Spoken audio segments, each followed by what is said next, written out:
से कहा कि गुरुदेव हमारा कल्याण कर दीजिए, हम तो वैश्या हैं। संत जी ने कहा कि तू पर पुरुष का संग बंद कर दे, तेरा कल्याण हो जाएगा।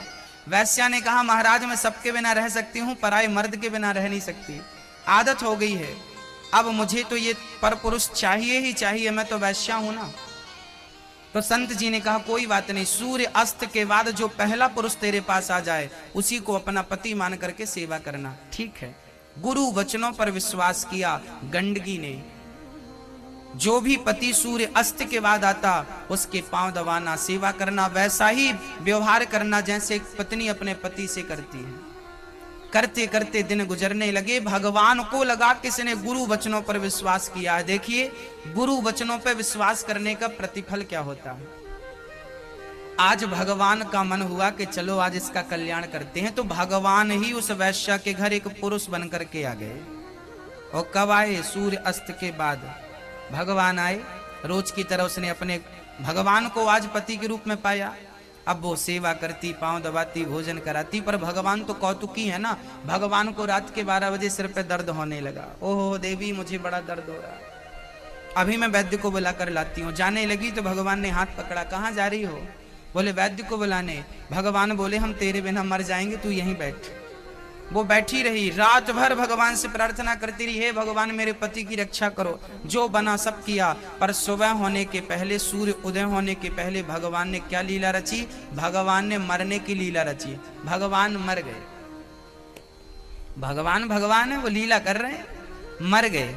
अब तो वैश्या को लगा मेरा पति मर गया, अब तो मैं सती हो जाऊंगी। ठीक है।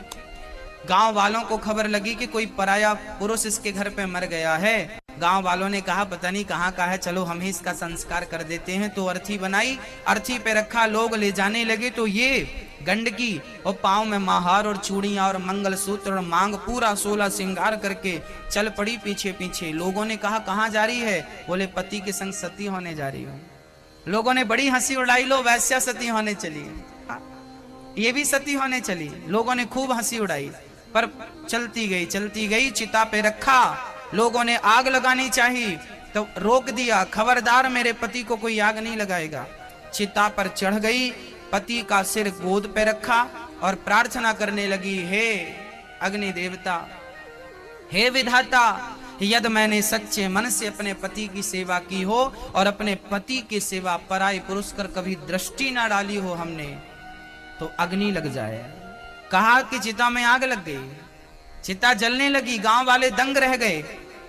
अब भगवान ने एक आंख खोली, देखा कि ये भाग तो नहीं रही है। भगवान की एक आंख खोली, भगवान ने देखा तो वो बैठी आंख बंद करके। भगवान समझ गए पक्की है। शरीर जलने लगा, उसका सारा अंग जल गया। तब भगवान प्रकट हो गए, देवी मैं तेरे त्याग, तेरे तप, तेरी भक्ति से बड़ा प्रसन्न हूं। तूने गुरु वचनों पर भरोसा किया है, इसलिए मुझे आकर तेरी परीक्षा लेनी पड़ी और तू उत्तीर्ण हो गई।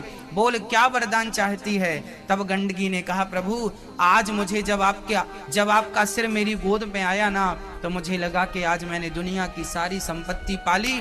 मेरी प्रार्थना है कि इसी तरह आपका सिर मेरी गोद पे बना रहे, बस मैं आपसे यही वरदान चाहती हूँ। ये कहते ही गंडकी की आंखों से आंसू निकलने लगे और वो गंडकी उसी समय पानी बनकर बह गई, वो नदी बनकर बह गई और भगवान सालिग्राम बनकर उसकी गोद में सदा सदा के लिए विराजमान हो गए।